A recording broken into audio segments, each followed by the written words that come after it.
Crime બ્રાન્ચે courier સેવાનો દુરુપયોગ કરીને એમડી ડ્રગ્સની હેરાફેરી કરતા આંતરરાજ્ય રેકેટનો પર્દાફાશ કર્યો છે। ક્રાઇમ બ્રાન્ચે બાતમીને આધારે તપાસ શરૂ કરી છે, જેમાં સામે આવ્યું કે આરોપીઓ કુરિયરમાં આવતા દરેક પાર્સલનું સંપૂર્ણ ચેકિંગ થતું ન હોવાથી તેઓ પોલીસની નજરથી બચવા માટે કુરિયર સેવાનો ઉપયોગ કરતા હતા। જે બાદ ક્રાઇમ બ્રાન્ચ દ્વારા સમગ્ર સપ્લાય ચેઇનની તપાસ શરૂ કરી, જેમાં એક આરોપીની ધરપકડ કરી અને આરોપી પાસેથી 371 ગ્રામથી વધુનું એમડી ડ્રગ્સ ઝડપાયું।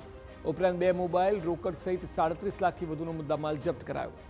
આરોપીઓ રાજસ્થાનના બાલોતરામાંથી એમડી ડ્રગ્સ મંગાવી અમદાવાદના બાપુનગર વિસ્તારમાંથી કુરિયર મારફતે ગ્રાહકો સુધી પહોંચાડતા।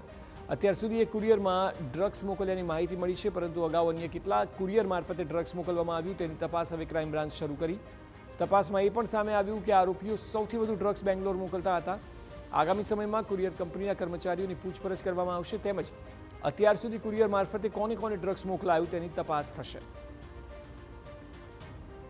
ક્રાઇમ બ્રાન્ચ દ્વારા 371 ગ્રામ કરતાં વધુ મેફેડ્રોન ડ્રગ્સ છે, જેમને આશરે માર્કેટના ભાવ જે છે લગભગ 40 લાખની આજુબાજુ હોય છે, એવા જથ્થા પકડવામાં આવેલું છે। એમાં જે મુખ્ય આરોપી છે એમની પોલીસ દ્વારા આશુરામ ભાદુ આરોપી છે, એમની ધરપકડ કરવામાં આવેલી છે અને બાકીના આરોપીઓ છે એમના માટે પોલીસ શોધખોળ કરી રહી છે।